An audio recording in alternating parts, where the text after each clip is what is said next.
Het is Halloween en dat houdt in dat de winkels weer vol liggen met snoep, je niet naar buiten kan lopen zonder je rot te schikken van je buren die ineens verkleed zijn als vleermuis en irritante wannabe YouTubers die spooky video's maken inclusief de nodige jumpscares.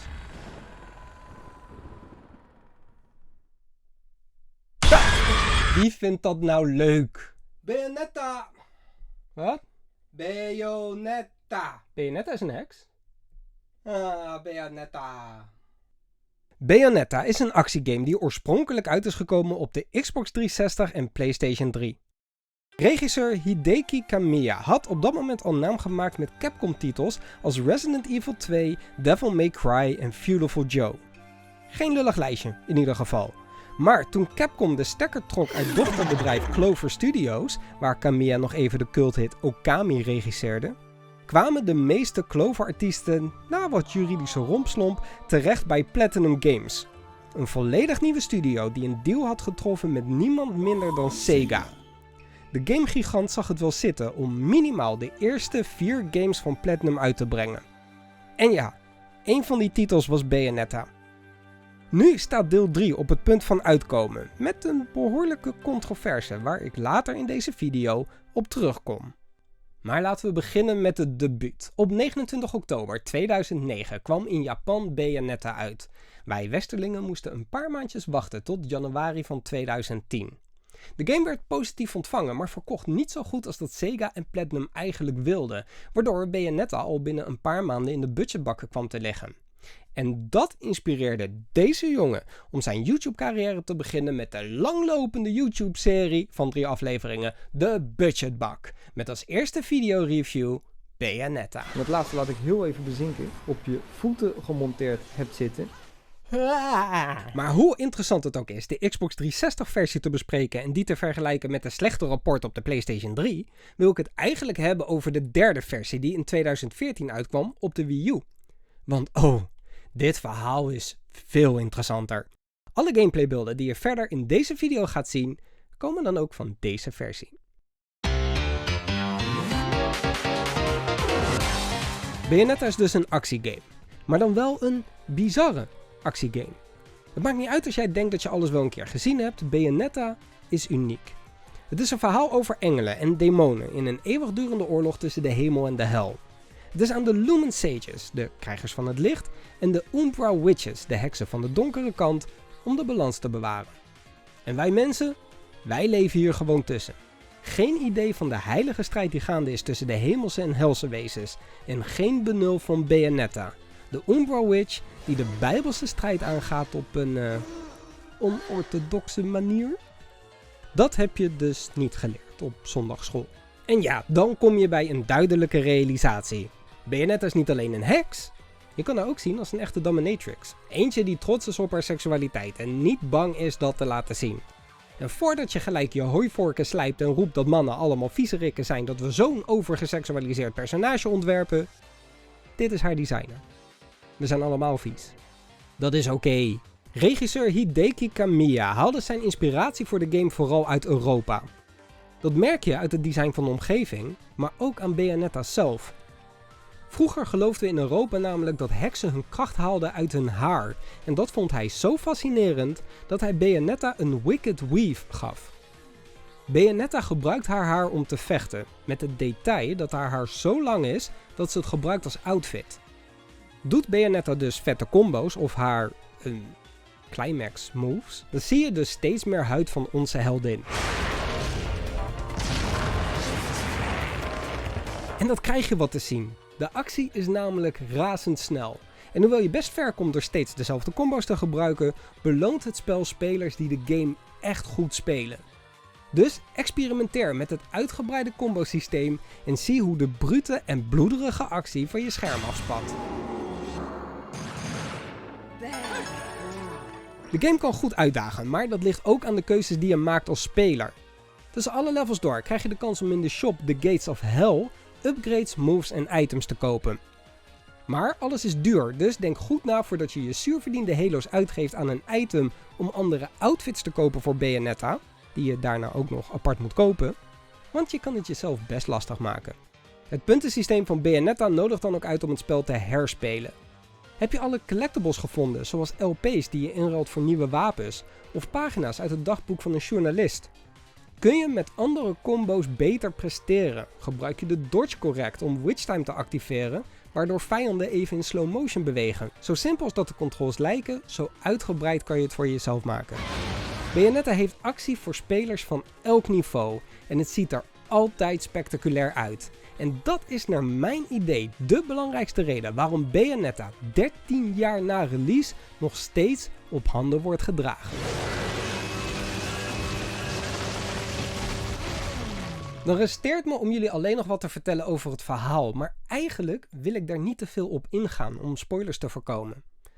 Wat je moet weten, het is eigenlijk een tijdreisverhaal. Bayonetta is ongeveer 500 jaar van haar geheugen kwijt en ze is de afgelopen 20 jaar bezig geweest met die herinneringen terug te krijgen. Dat klinkt als een cliché, maar wat volgt is bizar en eigenlijk best goed doordacht. Bayonetta werd dus niet meteen de hit die Platinum en Sega voor ogen had, maar dat hield ze niet tegen om direct aan een vervolg te beginnen.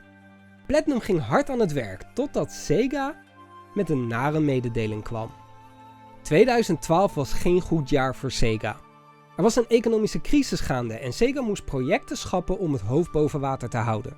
Ze kozen ervoor om te investeren in veilige IP's, zoals Sonic the Hedgehog, waardoor games met een kleiner publiek, zoals Bayonetta 2, geen geld meer kregen. Platinum ging direct op zoek naar een andere publisher, maar niemand was bereid om te investeren in Bayonetta. Het zag er naar uit dat het spel aan de kant moest worden gezet. Totdat de redding uit een bijzonder onverwachte hoek kwam.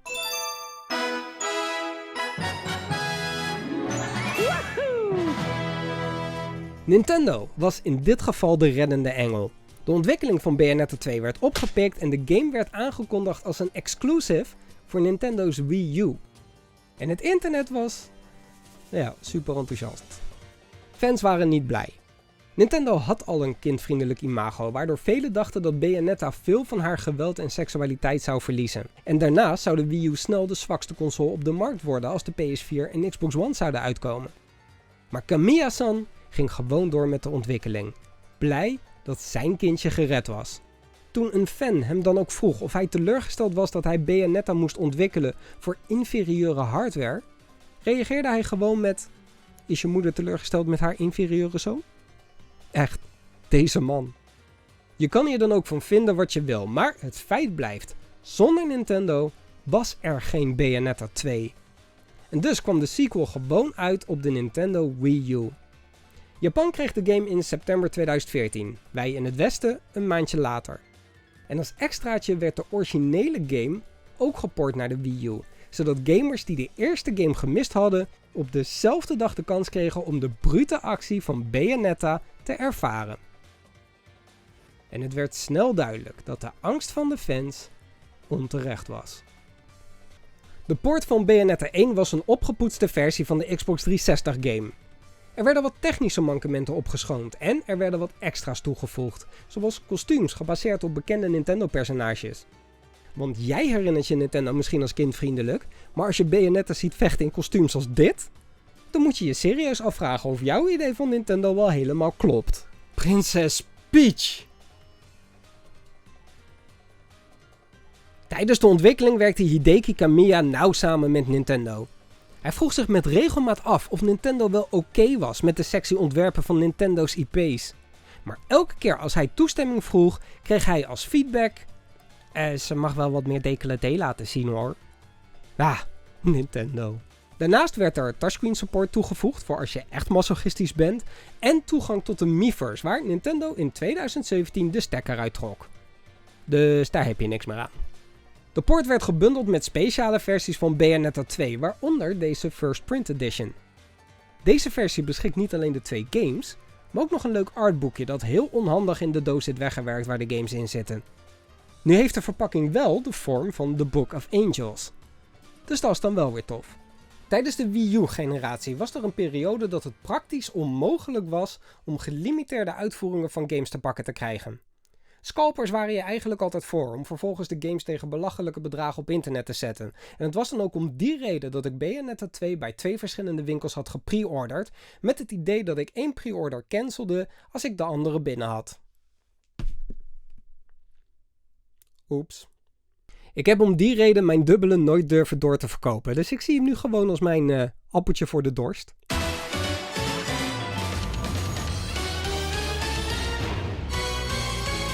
Bayonetta 2 doet naar mijn idee alles wat de eerste game doet, maar dan beter. Vanaf het moment dat je de game opstart, zie je dat deel 2 grafisch enorme sprongen heeft gemaakt. Daarnaast is de actie nog sneller en heb je meer controle over je magie. Het is leuker om achter collectibles aan te gaan, er valt meer te doen en, wat ik belangrijk vind, het verhaal complementeert het verhaal uit de eerste game.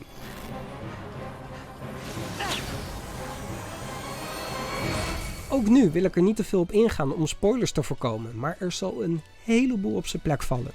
Weet je nog dat ik zei dat het een tijdreisverhaal is? Houd daar rekening mee en bereid je voor op... momenten. Je kan denken dat deze games nergens over gaan, maar als je oplet merk je dat het best goed doordacht is.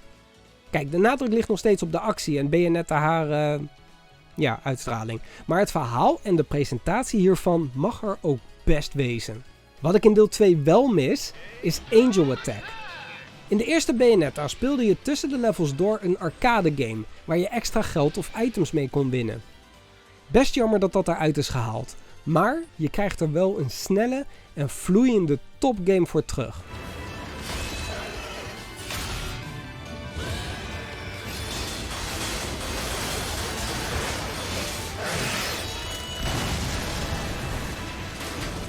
Dan wil ik het eigenlijk nog even hebben over de multiplayer modus die is toegevoegd, maar op de Wii U stelt dat niet zoveel meer voor. Dus, tja. De eerste Bayonetta is inmiddels geport naar de Xbox One, de PlayStation 4 en de PC. Die laatste ondersteunt zelfs 4K, mocht je de game in een hoge resolutie willen ervaren. Bayonetta 1 en 2 zijn in 2018 al naar de Switch geport, waarvan deel 2 onder andere Amiibo-ondersteuning heeft om op een makkelijke wijze alle kostuums vrij te spelen. Ook zou Tech Climax, de multiplayer modus dus, daar beter op moeten werken. In 2013 kwam de anime Bayonetta Bloody Fate uit. Daarnaast had ze een gastrol in de Platinum game Anarchy Reigns en is Bayonetta toegevoegd aan Super Smash Bros. Belangrijk om te weten is dat het personage van Bayonetta al sinds de eerste game wordt ingesproken door Helena Taylor. Velen, waaronder ikzelf, zien Helena als dé Bayonetta. Ze is trots op die rol. En dat maakt het des te teleurstellender dat Platinum haar heeft vervangen met Jennifer Hill voor Bayonetta 3. En dan zijn we aangekomen bij de controverse van Bayonetta, waar ik het in het begin van de video over had. Het is nu 16 oktober. Dat houdt in dat als er in de tussentijd nog een update komt, dan doe ik even een triple klikje en dan ping ik die er gewoon even in. Ping! Nou, en of er updates zijn. Dit verhaal dat wordt met de dag gekker. Dus ik doe dit even met mijn telefoon, want ik heb aantekeningen. En God weet dat het serieus is als ik aantekeningen gebruik. Oké, op 15 oktober post Helena Taylor een reeks video's op Twitter waarin ze claimt dat zij Bayonetta 3 niet heeft aangenomen als klus, omdat zij het belachelijk lage bedrag van $4.000 aangeboden kreeg om de stem in te spreken. Dit is heel laag. Het zou technisch gezien nog wel binnen de Union passen, maar gezien het formaat game wat Bayonetta is het terecht op de pik getrapt. Ze vraagt om de game te boycotten. En een heleboel fans die doen dat. Heel Twitter laat gelijk zien dat ze hun pre-orders gecanceld hebben. Vind ik wat ver gaan, want er is nog steeds een heel groot team wat gewerkt heeft aan die game. Dus ik vind het nogal bizar om gelijk een game niet te kopen, omdat een stemactrice niet het bedrag heeft gekregen wat ze wil. Maar dat terzijde. Hideki Kamiya, de regisseur, die heeft alleen maar op Twitter laten weten, klopt niks van het verhaal en verder zegt hij niks. Platinum is een tijdje stil. Waar ik over struikel is dat Helena Taylor in de video die zij online heeft gezet Jennifer Hill als The New Girl noemt. Even voor context. Jennifer Hill is een legendarische stemactrice. Ze was de female Shepard in Mass Effect. Ze speelde onlangs in Ratchet & Clank. Ze heeft tal van andere titels op haar naam staan. Ze is echt legendarisch. En ik vind het niet helemaal netjes van Taylor om haar de New Girl te noemen. Ze doet het al 20 jaar. Zoals het hoort in deze bizarre tijd waar we nu in leven, wordt Jennifer Hill dus helemaal plat gebombardeerd met nare berichten op social media. En dat is de eerste keer dat we iets horen van Platinum, die vriendelijk aan de fans heeft gevraagd om netjes te blijven doen naar Jennifer Hill. Oké, prima, maar in de tussentijd hebben we nog steeds geen antwoorden, wat zeer frustrerend is. Maar dan, Bloomberg-journalist Jason Schreier, geen onbekende in de gaming-industrie. Die heeft gesproken met wat medewerkers van Platinum. Nog steeds geen officieel statement van Platinum. Hij heeft gesproken met anonieme medewerkers. Zij zeggen dat zij tussen de $3.000 en $4.000 aangeboden heeft gekregen per sessie. En het inspreken van Bayonetta 3 zou tussen de 4 en 5 sessies duren. Dus dat zou inhouden dat ze gerust $15.000 op de rekening gestort zou kunnen krijgen. Het wordt dus een wel eens niet eens verhaal. Daarnaast hebben we vernomen dat Jennifer Hill een cameo aangeboden gekregen zou hebben, waar ze voor het inspreken van een paar regels alsnog $4.000 zou hebben gekregen, waar ze ook voor bedankt heeft. Wanneer Helena Taylor hiermee geconfronteerd wordt, zegt ze: ik wil dit hele verhaal achter me laten en niks meer met die franchise te maken hebben. Dat is leuk dat je dat vindt, maar je bent een beweging gestart en dat werkt niet zo. Maar we snappen nu wel waarom ze dat zei. Het is nu 24 oktober dat ik dit opneem. En deze ochtend heeft Helena Taylor wat verduidelijking op Twitter gepost, waarin zij zegt: ja, ik heb inderdaad $15.000 aangeboden gekregen. In eerste instantie 10.000, maar na een gesprek met Hideki Kamiya zou dat 15.000 zijn geworden. Wat zij nog steeds te laag vindt, want het is een franchise van $450 miljoen. Oké, discutabel, je staat in je recht. Maar dat houdt in dat dit fragment... What did they offer to pay me?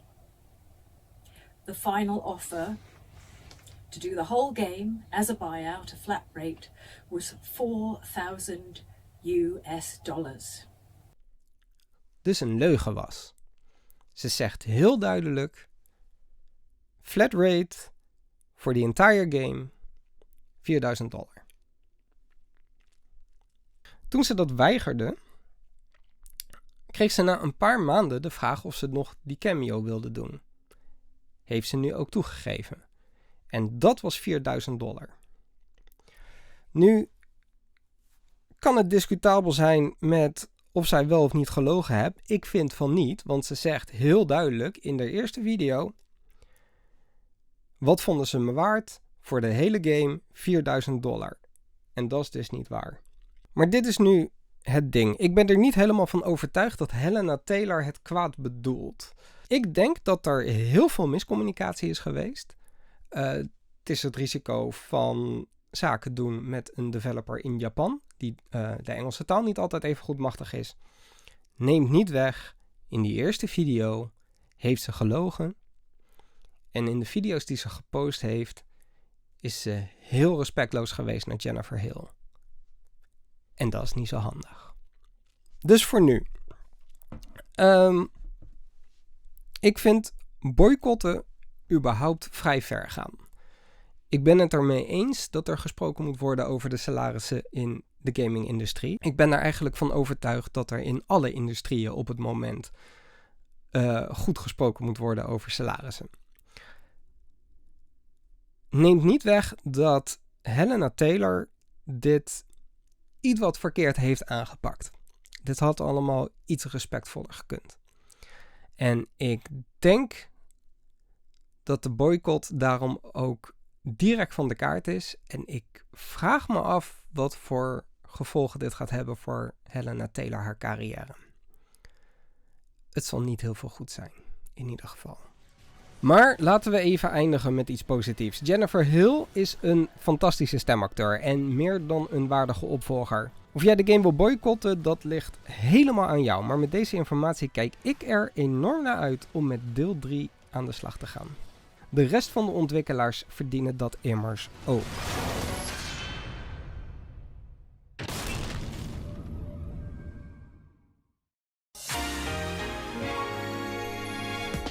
Hey, bedankt voor het kijken. Ik ben gewoon Dimitri en dit is na mijn Zelda video toevallig de tweede aflevering van deze serie waarin ik 2 games bespreek in 1 video. Dat was niet per se de bedoeling, maar laat me gerust weten als dit format je bevalt. Door deze video een like te geven help je mijn kanaaltje enorm en neem een abonnement als je meer van me wil zien. Oh, zoals de Microchippies aflevering over Kena Bridge of Spirits, die kan wel wat extra aandacht gebruiken. Happy Halloween!